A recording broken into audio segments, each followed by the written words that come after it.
Nous vous invitons à vous abonner si ce n'est pas encore fait, à activer la cloche pour être au courant de nos prochaines vidéos, à nous suivre sur nos réseaux Facebook et Instagram adventiste.mq.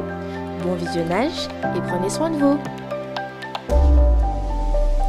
Nous voulons nous fortifier autour de ce sujet qui a pour titre « Marcher selon l'Esprit » et que Dieu nous accorde sa présence par son Esprit Saint. Ouvrons notre Bible dans Galates chapitre 5, verset 16, et qui dit ce qui suit: « Je dis donc, marchez selon l'Esprit, et vous n'accomplirez pas les désirs de la chair. » La Bible révèle que le Saint-Esprit est une personne et non pas une force impersonnelle. Dans Actes chapitre 15, verset 28, nous lisons ce qui suit: « Car il a paru bon au Saint-Esprit et à nous de ne vous imposer d'autres charges que ce qui est nécessaire. » Le Christ aussi parla de lui comme d'une personne à part entière. « Il me glorifiera, dit-il, parce qu'il prendra de ce qui est à moi et vous annoncera. » Jean 16, verset 14. Il n'est possible de reconnaître la seigneurie du Christ qu'à travers l'influence du Saint-Esprit. 1 Corinthiens chapitre 12, verset 3 nous confirme ce qui suit. « C'est pourquoi je vous déclare que personne, s'il parle de l'Esprit de Dieu, ne dit « Jésus est anathème » et que personne ne peut dire « Jésus est le Seigneur » si ce n'est par le Saint-Esprit. Le Saint-Esprit nous donne l'assurance que Christ est la véritable lumière qui éclaire tout homme. Sa mission consiste à convaincre le monde de péché, de justice et de jugement. Jean chapitre 16, verset 8 nous dit « Et quand il sera venu, il vous convaincra le monde en ce qui concerne le péché, la justice et le jugement. » Je reprends ce texte. « Et quand il sera venu, il convaincra le monde en ce qui concerne le péché, la justice et le jugement. »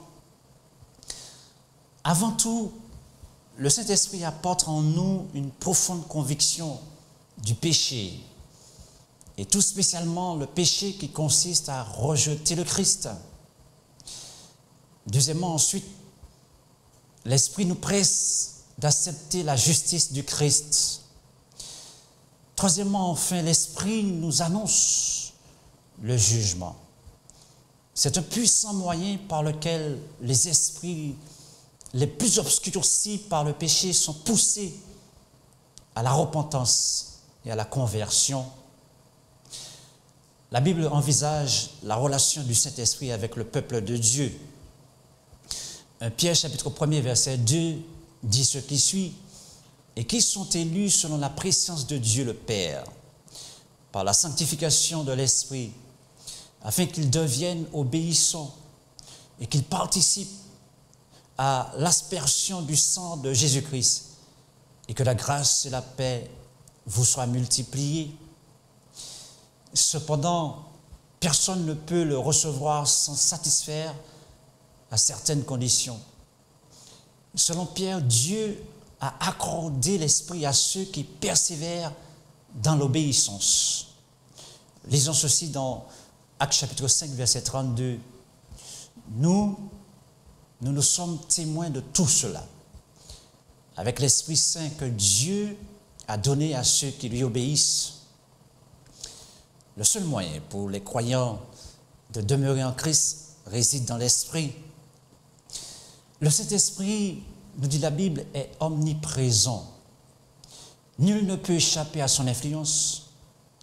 Lisons ce texte dans le psaume 139, versets 7 à 10, et qui dit ce qui suit: « Où irai-je loin de ton esprit, et où fuirai-je loin de ta face?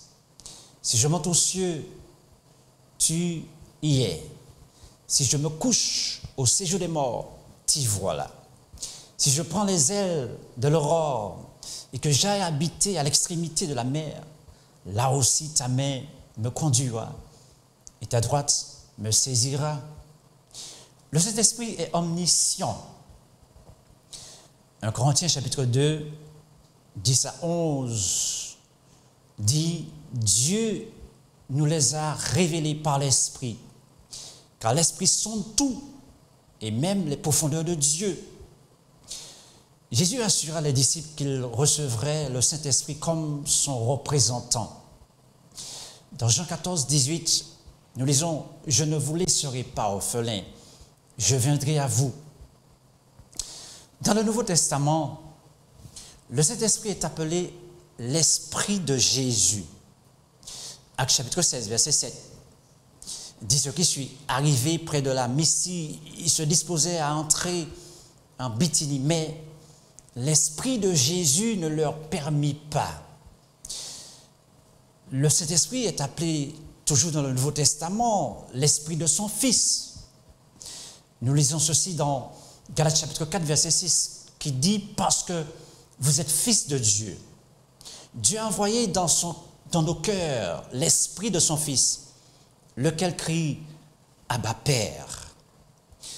Le Saint-Esprit est appelé l'Esprit du Christ. Lisons ceci dans 1 Pierre chapitre 1, verset 11. Voulant sonder l'époque et les circonstances marquées par l'Esprit de Christ qui était en eux et qui attestait d'avance les souffrances de Christ et la gloire dont elles seraient suivies. L'objectif du Fils de Dieu pour l'humanité se trouve dans 2 Corinthiens chapitre 5 verset 17 et qui dit ce qui suit. Si quelqu'un est en Christ, il est une nouvelle création. Les choses anciennes sont passées et voici toutes choses sont devenues nouvelles. Jésus nous donne cette possibilité de vivre une vie divine en lui, par lui. Et grâce à l'Esprit Saint, grâce à la personne du Saint-Esprit, la troisième personne de la divinité, Dieu nous fait ce don merveilleux. Le Saint-Esprit nous transforme à l'image de Jésus-Christ. Il prend tout ce qui est à Jésus-Christ pour nous les révéler. Ce qui veut dire que Jésus est notre modèle par excellence. Et nous sommes appelés à nous identifier à la personne de Jésus-Christ. Ce qui veut dire que nous sommes appelés à laisser Jésus, par l'action du Saint-Esprit, nous transformer pour le royaume des cieux. N'oubliez pas que notre, objectif, c'est d'entrer dans le royaume des cieux, dans le royaume de Dieu.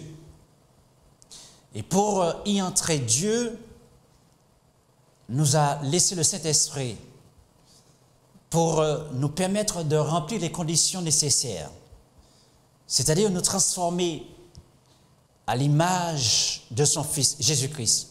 Seul le Saint-Esprit est capable de nous transformer. Si nous ouvrons notre cœur, le Saint-Esprit agira. J'ai avec moi cette citation qui se trouve, et pour confirmer que seul le Saint-Esprit est capable de nous transformer, dans Message à la jeunesse, page 155, que vous pouvez relire. Message à la jeunesse, page 155, et qui dit ce qui suit. La vie chrétienne n'est pas seulement une modification ou une amélioration de la vie ancienne. C'est une transformation de nature. Il doit y avoir une mort au moi et au péché, une vie entièrement nouvelle. Seule l'action du Saint-Esprit, seule l'action efficace du Saint-Esprit peut produire un tel changement. Nous pouvons remercier Dieu pour le Saint-Esprit qu'il nous a laissé, qui fait un travail merveilleux dans notre vie nous transformer pour le royaume des cieux, pour refléter la personne de Jésus-Christ. Jésus, dans sa personne, a marché en relation avec son Père céleste, était uni au Père grâce à l'action du Saint-Esprit dans sa vie et reflétait un caractère merveilleux qui donnait gloire à son Père céleste. Romains chapitre 8, 14 nous dit « Car tous ceux qui sont conduits par l'Esprit de Dieu sont fils de Dieu. » Le Saint-Esprit a pour mission de nous révéler la personne de Jésus-Christ, faire de nous des fils de Dieu pour le royaume des cieux. Ce qui veut dire que nous avons besoin de la personne de cet esprit, de ce don dans notre vie. Voulons-nous le chercher de tout notre cœur? Voulons-nous ouvrir notre cœur pour laisser le Saint-Esprit habiter en nous? Il nous révèle la personne de Jésus-Christ qui a été victorieux contre les forces du mal, victorieux contre le péché, victorieux sur le péché. Nous pouvons remercier Dieu pour le don du Saint-Esprit. Dans le livre Jésus-Christ, page 85, je vous invite à lire ce commentaire et à écouter attentivement ce qui suit. Le livre Jésus-Christ, page 85, pour nous confirmer l'œuvre de l'Esprit Saint dans notre vie. Ce qui veut dire que quand le Saint-Esprit est en nous, nous ne pouvons pas être la même personne. Dieu nous change. Et lisons ensemble ce qui suit. Quand l'Esprit de Dieu prend possession d'un cœur, la vie est transformée. Je reprends pour nous aider à comprendre ce que fait l'Esprit Saint dans notre cœur. Quand l'Esprit de Dieu prend possession d'un cœur, la vie est transformée. On met de côté les pensées de péché. On met de côté les pensées de péché. On renonce aux mauvaises actions.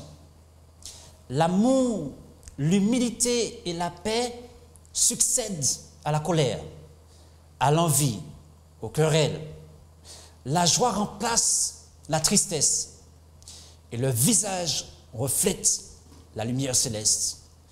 Je dis gloire à Dieu. Laissons le Saint-Esprit réaliser cette œuvre magnifique de notre vie. Et nous aurons cette paix au quotidien, la paix de Jésus-Christ, qui maintiendra notre cœur en communion avec Dieu le Père céleste, Dieu le Fils, Dieu le Saint-Esprit. Nous avons cette possibilité de demander avec insistance le Saint-Esprit. Jésus dit, demandez et vous recevez. Demandez avec insistance le Saint-Esprit. Et le Seigneur est disposé à accomplir toutes ses promesses. Demandons.